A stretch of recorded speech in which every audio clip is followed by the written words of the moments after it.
Il était une fois les étoiles de Jus, un podcast où les rêves prennent vie, où la magie s'invite dans chaque détail et où les étoiles viennent illuminer votre mariage.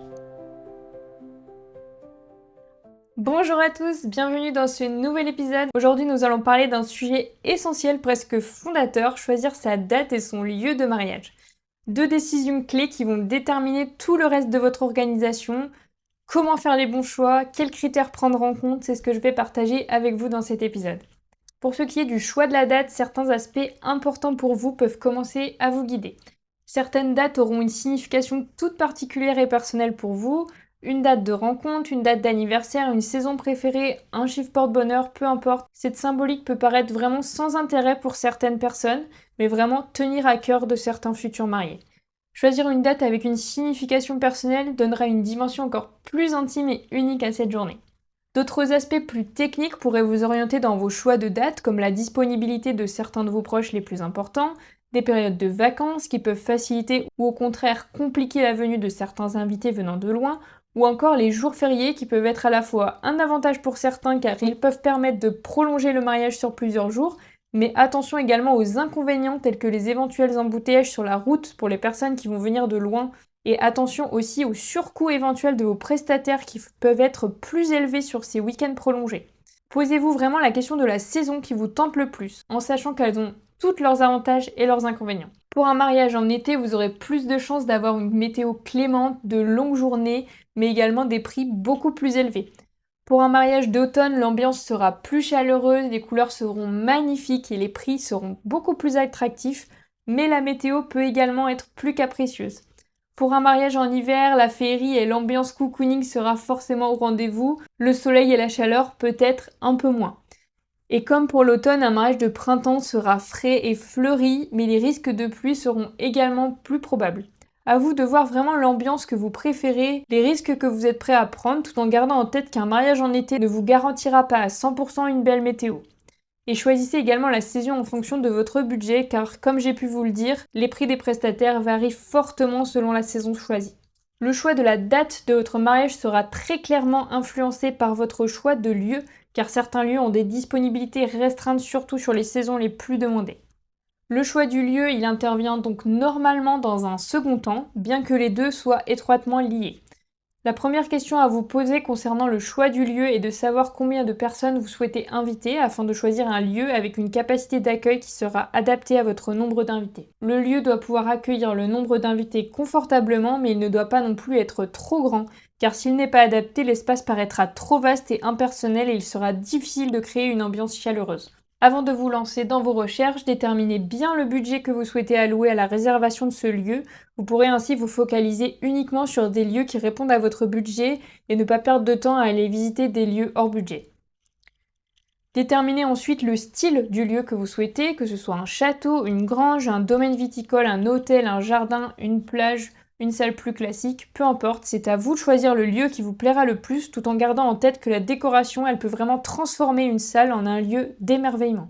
Votre lieu ainsi que la décoration doit refléter votre couple, votre personnalité et le style du mariage que vous imaginez.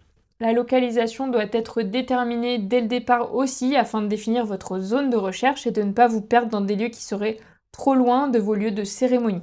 Le mieux étant que votre lieu soit relativement proche de ces lieux de cérémonie, comme la mairie ou l'église, si ces cérémonies ont lieu le même jour que votre réception.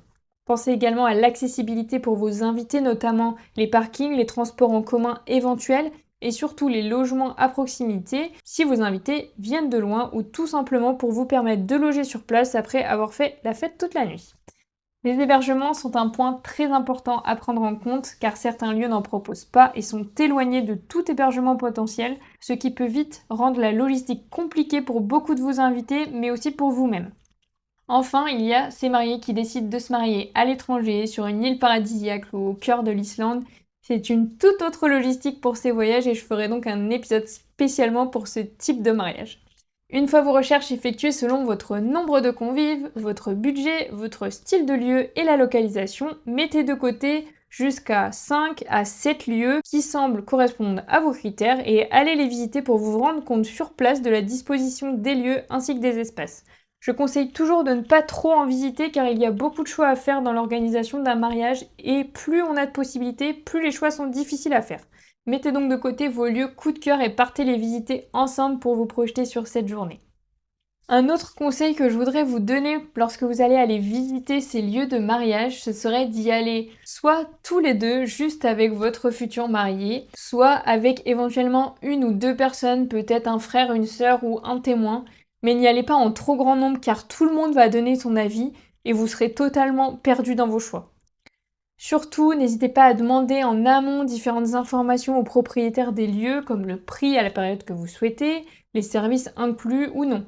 En effet, certains lieux vont inclure le mobilier, la décoration, voire le traiteur dans leur prix. D'autres proposeront une salle nue, ce qui laisse plus de liberté mais demande aussi plus d'organisation. Demandez bien les horaires, notamment de fin de soirée, afin de savoir jusqu'à quelle heure la fête pourra durer et vérifiez également les frais annexes comme le droit de bouchon si vous apportez vos propres boissons. Vérifiez également si le service de nettoyage est inclus ou non, ou encore les éventuels prestataires qui peuvent être imposés. Renseignez-vous également sur les hébergements éventuels inclus dans la location, ou encore sur les éventuels plans B en cas de météo capricieuse. Et c'est sur ce dernier point que je voudrais continuer. C'est vraiment le sujet qui fâche, mais qui est indispensable à avoir en tête lors de son choix de lieu. Pour les futurs mariés qui croient en leur bonne étoile et ne montrent pas le moindre stress, ces conseils ne vous concernent pas, mais pour la majorité d'entre vous qui seront forcément stressés à l'approche de ce grand jour, je me dois d'aborder ce sujet. La météo ne peut pas être prévue. S'il y a bien un aspect de cette journée que vous ne pourrez pas maîtriser, c'est bien la météo. Alors si vous voulez vous éviter une source de stress supplémentaire, je vous conseille de choisir un lieu avec une solution de repli en cas de pluie. Même si vous rêvez d'un mariage en extérieur au milieu de l'herbe en trinquant au coucher du soleil, assurez-vous d'avoir une option couverte en cas de pluie. Même si vous refusez de penser à l'idée qu'il pleuve, si cela arrive quand même et que vous n'avez pas de plan B, votre journée pourrait bien être gâchée alors qu'il aurait été tout à fait possible de l'anticiper. Pensez également au confort de vos invités en cas de canicule, de vent ou de soirée trop fraîche. Votre lieu ne doit pas nécessairement proposer une salle suffisamment grande en cas de pluie, mais vous pouvez peut-être penser à louer une tente adaptée afin de mettre tout le monde à l'abri si jamais la météo venait à se gâter. Et bien que j'ai commencé ce podcast en vous parlant de la date, je préfère rappeler encore le lien évident entre le choix de la date et le choix du lieu. Beaucoup de couples font l'erreur de fixer leur date avant de réserver leur lieu, mais ils doivent être pensés ensemble. Soyez souple si la date a moins d'importance pour vous que le lieu, car parfois il suffit de décaler d'une semaine ou de se marier un vendredi pour avoir le lieu de vos rêves de disponible et dans votre budget. Choisir sa date et son lieu, c'est poser la première pierre de votre mariage. Ce sont des choix à la fois très personnels et très stratégiques. Rappelez-vous, pensez symbolique mais aussi logistique, ambiance et budget. Prenez le temps de visiter, de comparer et surtout d'écouter votre cœur. Car au final, le meilleur lieu et la meilleure date sont ceux qui résonneront avec vous. Beaucoup de mariés ressentent comme un coup de foudre lorsqu'ils visitent le lieu qui accueillera leur mariage et généralement si vous vous posez trop de questions concernant un lieu, c'est que ce n'est pas le bon. Le lieu idéal de votre mariage vous apparaîtra peut-être comme une évidence ou peut-être pas.